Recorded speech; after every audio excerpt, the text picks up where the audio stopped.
मैं राहुल गांधी जी से पूछना चाहता हूं, राहुल जी, इसी साल एसएसएलसी का प्रिपरेटरी पेपर लीक हुआ है, पीयूसी का प्रिपरेटरी पेपर लीक हुआ है, मधु बंगारप्पा का रेसिग्नेशन कब लेंगे आप? वो बताइए, कब लेंगे आप? दोस्तों, अगर किसी देश को बिना एक गोली चलाए कमजोर करना हो, तोड़ना हो, तो क्या किया जाएगा? बॉर्डर पे हमला नहीं किया जाएगा, जनता के मन पर, आम पब्लिक के मन पर हमला किया जाएगा। दोस्तों, ये कहानी ऑपरेशन ब्लैक स्टर्म की है, एक ऐसे गुप्त साजिश की है जो पूरे देश को हिलाने के लिए काफ़ी थी। अपने भारत देश की तख्ता पलट करने की कोशिश की गई, लेकिन देशद्रोहियों को यह पता नहीं था कि भारत की खुफिया विभाग उनके हर चाल पे नज़र रखे हुए हैं। आइए दोस्तों, पूरी कहानी को जानते हैं विस्तार से। दोस्तों, कहानी की शुरुआत अमेरिका की राजधानी वाशिंगटन डीसी से होती है। आज से 4 महीना पहले वाशिंगटन डीसी के एक गुप्त कमरे में ये साजिश रची जा रही थी। मोदी जी की बढ़ती लोकप्रियता से परेशान होकर, उभरता हुआ विकसित भारत से परेशान होकर और भारत की बढ़ती ताकत से परेशान होकर सारे विरोधी दल, सारे विरोधी देश और भारत के विरोधी मिलकर ये साजिश रच रहे थे। उस गुप्त कमरे में बैठे हुए थे अमेरिका के खुफिया विभाग CIA के चीफ रेड क्लिफ साहब, चाइना के खुफिया विभाग MSS के चीफ चेन याक्सिन, पाकिस्तान के खुफिया विभाग ISI के chief lieutenant general Mohammad Asim Malik, Bangladesh के खुफिया विभाग DGPI के chief major general Mohammad Rashid Chaudhry और नेपाल के खुफिया विभाग NID के चीफ टेकेंद्र कार्की। और उसके साथ 2 बड़े महत्वपूर्ण चेहरे बैठे हुए थे जो कि भारत के थे, एक अरविंद केजरीवाल और दूसरा श्री राहुल गांधी। और इस मीटिंग का मेन मुद्दा, मेन मकसद था भारत को कमज़ोर करना, मोदी का तख्ता पलट करना और बीजेपी को सत्ता से हटा देना। अमेरिकी CIA के चीफ बोलते हैं, पिछले 10 वर्षों से भारत की अर्थव्यवस्था, रक्षा क्षमता, अंतरिक्ष कार्यक्रम और वैश्विक प्रभाव लगातार बढ़ रहा है। तभी चीन के खुफिया विभाग MSS के चीफ बोलते हैं कि युद्ध भारत के साथ सीधा विकल्प नहीं है। अगर हमें भारत को रोकना है तो मोदी को हटाना पड़ेगा, सत्ता से बीजेपी हटना चाहिए। और मोदी जी की ताकत है, सबसे बड़ी ताकत जन विश्वास, और जन विश्वास हमें तोड़ना होगा ताकि भारत में तख्ता पलट किया जा सके और राहुल गांधी को प्रधानमंत्री बनाया जा सके और अरविंद केजरीवाल को गृह मंत्री। दोस्तों, सारे लोग मिलकर विचार विमर्श कर रहे थे। तभी एक महत्वपूर्ण फैसला होता है कि मोदी जी को भारत में कैसे बदनाम किया जाए, कैसे इंटरनेशनल लेवल पर भारत की छवि खराब की जाए। और अरविंद केजरीवाल बोलते हैं कि अभी भारत में पेपर लीक का मुद्दा गरमाया हुआ है, क्यों ना हम इसका फ़ायदा उठाएं। सभी लोग एक मत होकर सुनने लगते हैं। अरविंद केजरीवाल बोलते हैं कि हमें एक ऐसे लोगों की तलाश चाहिए जो भारत का चेहरा भी हो और किसी भी राजनीतिक पार्टी से नहीं हो, लोग उसे जानते तक नहीं हो। एक नाम की तलाश की जाने लगती है। तभी अरविंद केजरीवाल आगे बोलता है कि हमारा एक चेला है अभिजीत दीपके, क्यों नहीं इस खेल में उसे शामिल कर लें। दोस्तों, बात तय हो जाती है कि अभिजीत दीपके क्या करेगा और निर्माण होता है एक कॉकरोच पार्टी की, CJP की।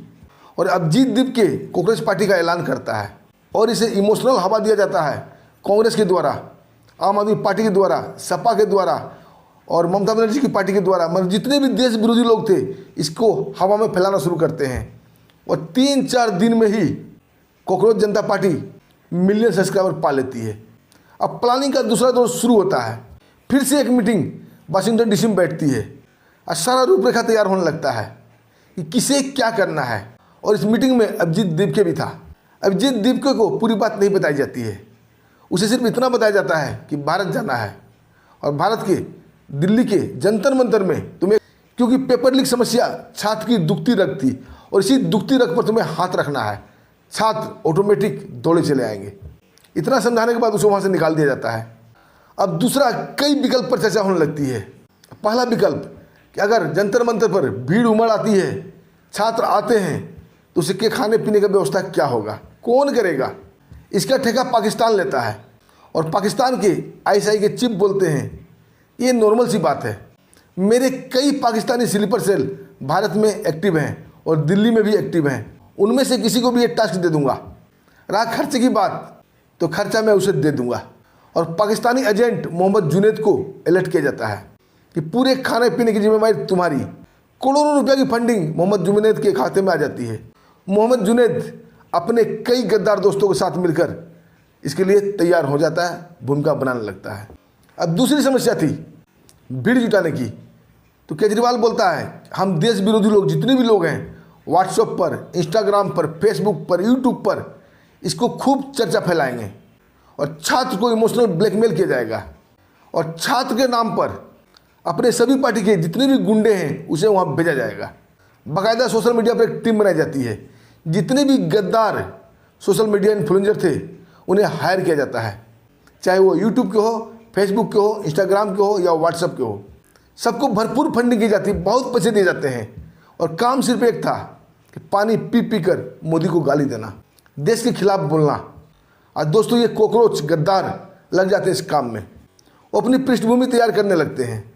तीसरा काम था भारत को बदनाम करने के लिए, मोदी को बदनाम करने के लिए अराजकता फैलाना, तोड़फोड़ करना, मारपीट करना, पुलिस के ऊपर पथराव करना, आगजनी करना, क्योंकि ये सब काम तो कोई स्टूडेंट करेगा नहीं। इसके लिए राहुल गांधी ठेका लेते हैं, अरविंद केजरीवाल ठेका लेते हैं और बोलते हैं ये काम हो जाएगा। हमारे देश में बहुत विरोधी पार्टियां हैं, सबके गुंडे इस काम के लिए शामिल हो जाएंगे। दोस्तों फिर क्या था, सारी प्लानिंग बन जाती है और एक सही समय देखकर अभिजीत दीपक को अमेरिका से भारत बुलाया जाता है और शुरू हो जाता है जंतर मंतर पर छात्र आंदोलन।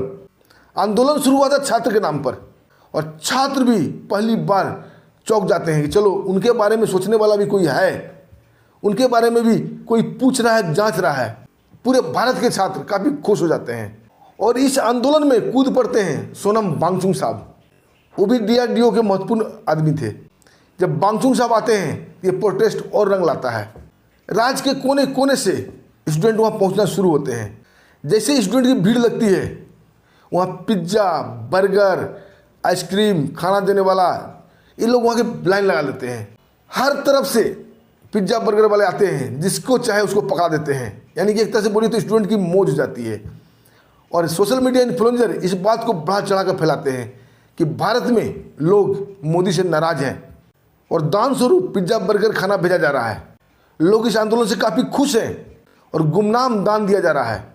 दोस्तों देखते ही देखते स्टूडेंट के साथ साथ गुंडे तत्व वहाँ पर पहुँच जाते हैं। जितने भी दिल्ली के पॉकेटमार, चोर, गुंडे, लफंगे वहाँ मुफ्त खाना खाने के लिए आ जाते हैं और बाकायदा सभी राजनीतिक पार्टियाँ जो विरोधी पार्टी थी अपने अपने गुंडे को पैसे के बल पर डे 1000 रुपया बोल के वहाँ भेज देती है कि जाओ मुफ्त का खाना खाओ, सोने के लिए जगह है और मुफ्त का चरस, गांजा, अफीम, दारू सब कुछ मिलेगा। 1000 रुपये रोज मिलेंगे। दोस्तों देखते ही देखते करीब करीब 8 दिन के अंदर ही अंदर जंतर मंतर पर अपार भीड़ उमड़ आती है। अब दोस्तों सबसे बड़ी परेशानी किसको होने लगी? जो सच्चे स्टूडेंट थे, जो नीट के सच्चे स्टूडेंट थे या और भी स्टूडेंट थे, उन्हें परेशानी होने लगी। क्यों? ये गुंडे बदमाश दारू पीते थे, स्मैक पीते थे, गांजा पीते थे, अफीम पीते थे, लड़कियों को छेड़ते थे और खाना पीना में सबसे पहले कूद कर आ जाते थे। स्टूडेंट धीरे धीरे समझने लगे, स्टूडेंट को समझ में आने लगा ये प्रोटेस्ट स्टूडेंट का नहीं है, ये गुंडे मवाली का है, मामला कुछ और है। धीरे धीरे स्टूडेंट वहाँ से खिसकना शुरू हो गए। अब भीड़ लगी सिर्फ गुंडे मवाली की। अब उस मंच का उपयोग देश विरोधी ताकत करने लगे। राहुल गांधी आके नोटबंदी की बात करते, केजरीवाल तख्ता पलट की बात करते, जम्मू कश्मीर की मुफ्ती महबूबा वो आकर 370 धारा वापस की लाने की बात करती। मंच पर बड़े बड़े अक्षरों से लिख दिया गया आज़ाद कश्मीर। अब वहाँ आज़ादी की बात होने लगी।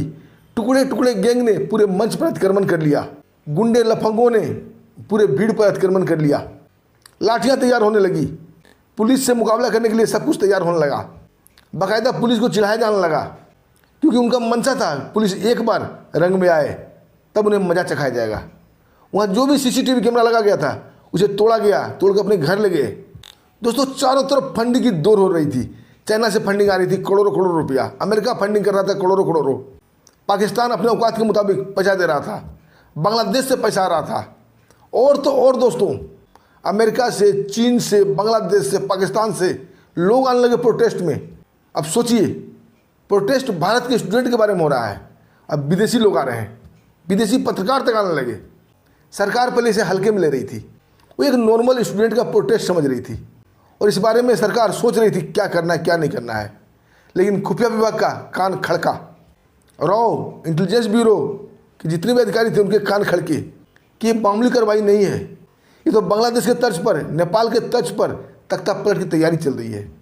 जब खुफिया तंत्र अपने एक्शन में आया, रंग में आया, तो सारी कहानी से पर्दाफाश हो गया। अपने रॉ के खुफिया विभाग के चीफ परेशान हो गए। उन्होंने एक आपातकाल मीटिंग बुलाई।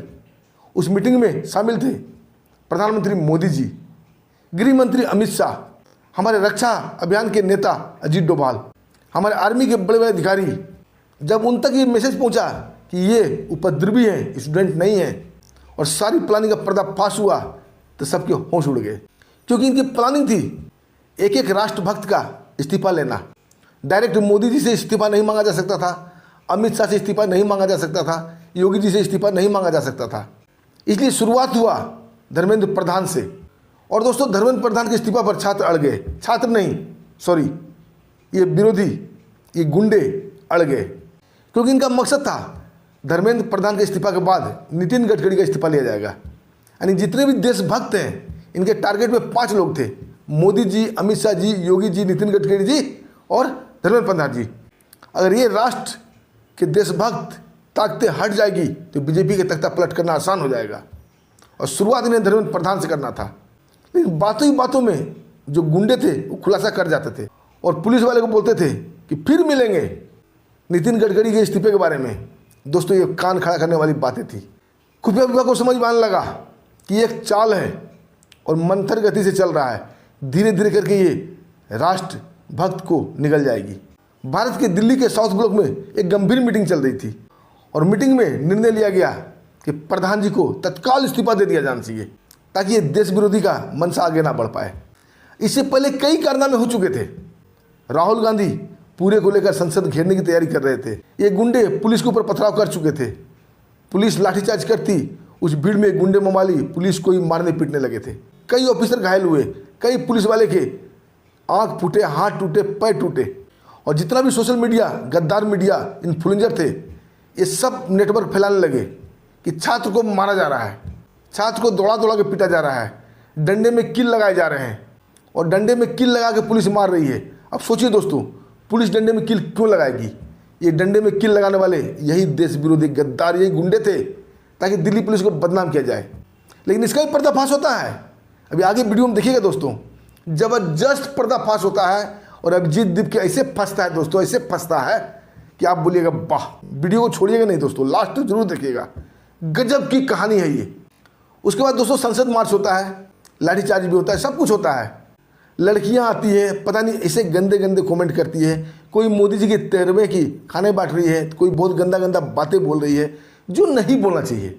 स्टूडेंट की जुबान से ऐसी बातें निकलेगी नहीं दोस्तों। इसी सब में एक छनाका होता है सौरव नामक एक लड़के का, जो कि एक्चुअली में नीट का स्टूडेंट था।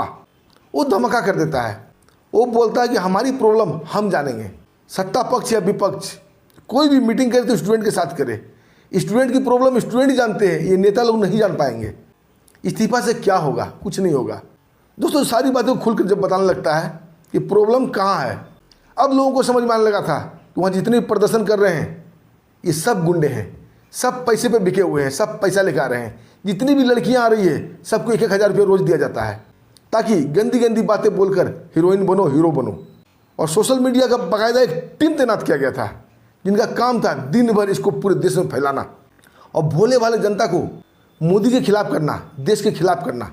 जब सच्चाई सामने आती है दोस्तों, और इस सच्चाई के बीच सोनम वांगचुक साहब बेचारे उतने दिन से भूख हड़ताल पर थे। मैं ये कहानी शॉर्टकट में बता रहा हूँ दोस्तों, कहीं लंबा ना हो जाए, कहानी बहुत लंबी हो जाएगी अगर मैं विस्तार से बताने लगूँ तो। जो सोनम वांगचुक साहब बेचारे मरनासन स्थिति में हो गए थे। जितनी भी राजनीतिक पार्टियां थी ये चाहते थे सोनम वांगचुक साहब मर जाए। एकदम सच बता रहा हूँ आपको, चाहे अभिजीत दीप के हो या सौरभ दास हो या साला ये रांका हो, ये सब गुंडे वाली हैं, ये सब केजरीवाल के चेले हैं। ये चाह रहे थे सोनम वांगचुक कैसे ही टपके, फिर से देश में एक भयानक आक्रोश जनाया जाएगा कि वांगचुक साहब ने छात्र के लिए अपनी जान दे दिया। दोस्तों, इस बात को खुफिया विभाग जान जाती है और भाजपा के 2 वरिष्ठ नेता वांगचुक साहब के पास जाते हैं, उसे सच्चाई से अवगत कराते हैं। अब बोलते हैं साहब आप तो यहाँ भूख हड़ताल पर टिके हुए हो, बाहर क्या हो आपको नहीं मालूम। जब सारी सच्चाई जानते हैं वांगचुक साहब, उसी वक्त अपना भूख हड़ताल अनशन तोड़ लेते हैं। अब इससे ये विरोधी दल नाराज हो जाते हैं, चाहे वो केजरीवाल जी हो या राहुल गांधी हो या अभिजीत दीपके हो। सबका अलग अलग प्लेटफॉर्म पर अलग अलग बयान आने लगता है कि क्यों अनशन तोड़ा। मतलब ये लोग चाहते थे कैसे भी ये टपके, लेकिन बांगचुन साहब को सच्चाई मालूम हो गई और बांगचुन साहब ने अपना अनशन तोड़ा और साइड पकड़ लिए। साइड क्या पकड़ ली, इन लोगों ने साइड कर दिया। अब खुफिया विभाग, इंटेलिजेंस ब्यूरो, रॉ, पुलिस के बड़े बड़े अधिकारी, पुलिस के सब लोग एक्टिव हो चुके थे। अब दोस्तों हर जगह FCS कैमरा लगाए गए। अब समझिए FCS कैमरा क्या है, फेस रिकॉग्निशन सिस्टम वाला कैमरा। जितने भी अपराधी लोग उस कैमरे के जद में आएंगे या कैमरे से गुजरेंगे, कैमरा AI सिस्टम से तुरंत उसके बारे में बता देगा कि ये व्यक्ति का फला नाम है, इस थाने में इसके खिलाफ केस दर्ज है, इसने इतना मर्डर किया, इतना बलात्कार किया है, चोरी किया है, सारा उसका बायोडाटा सामने ला देगा।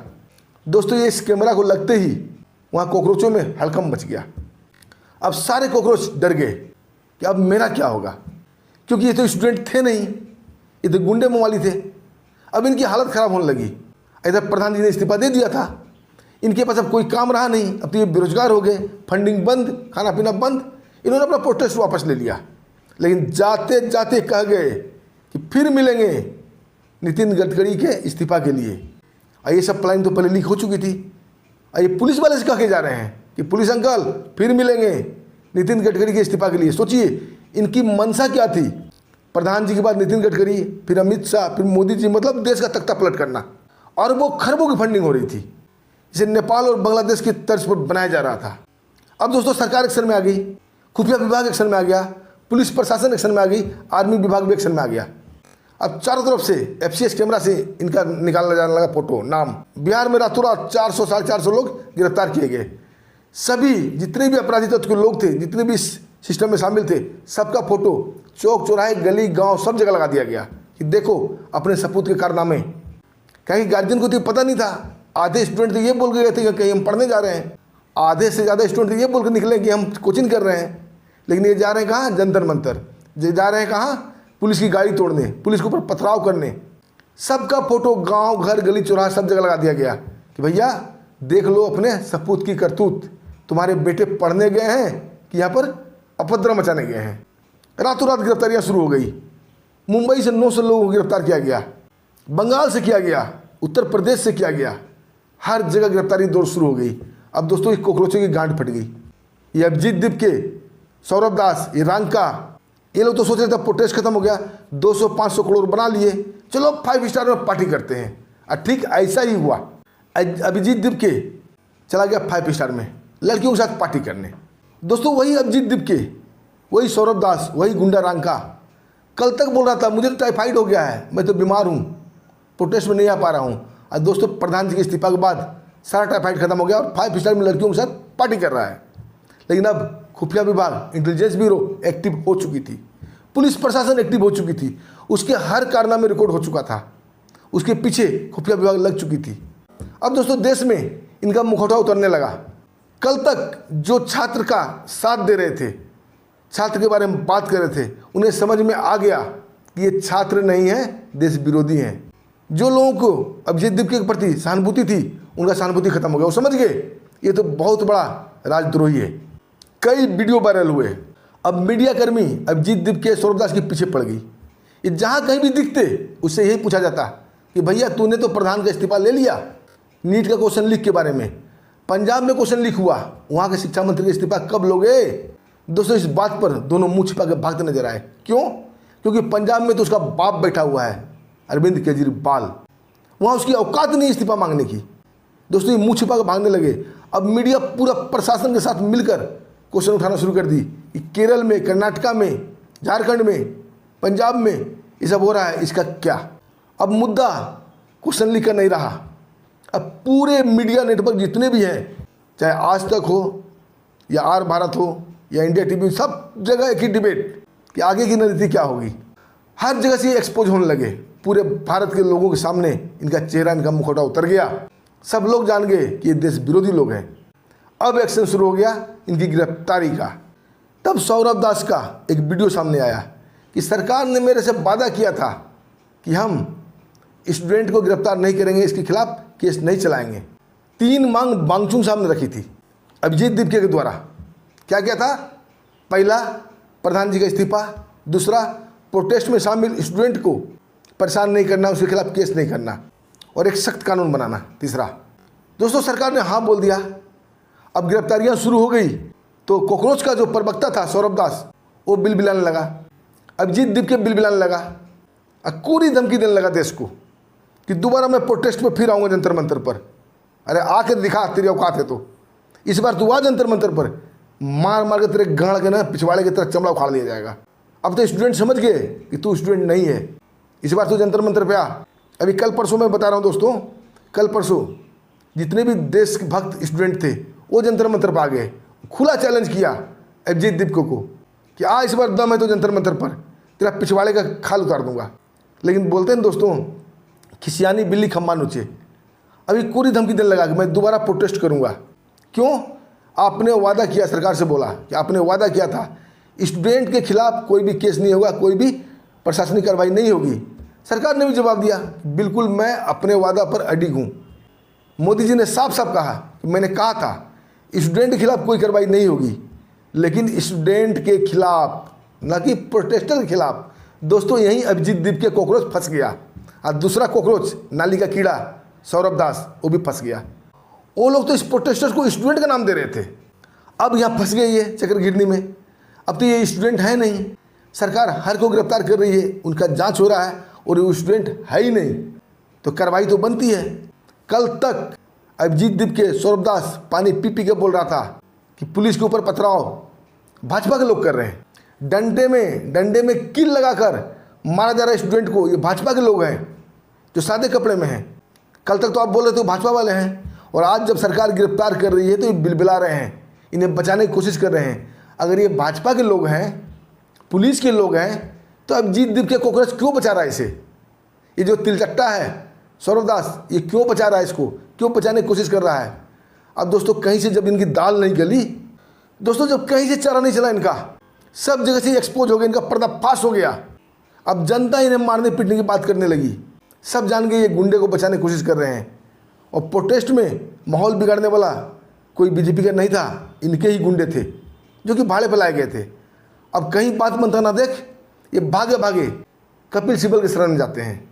बाकायदा कपिल सिब्बल पत्रकार को बुलाकर एक मीटिंग लेते हैं, उन्हें छोड़ने की बात की जाती है। सोचिए, अगर ये देश विरोधी है, आगजनी कर रहे हैं, पुलिस को मार रहे हैं, आग लगा रहे हैं, सरकारी संपत्ति को नुकसान कर रहे हैं, तो इसे गिरफ्तार करने से क्यों बिलबिला रहे हैं ये? और अगर ये भाजपा के लोग हैं तो भी क्यों बचा रहे हो भाई तुम भाजपा वाले को? इन्हें गलत किया है ना, इन्हें सड़ने दो जेल में।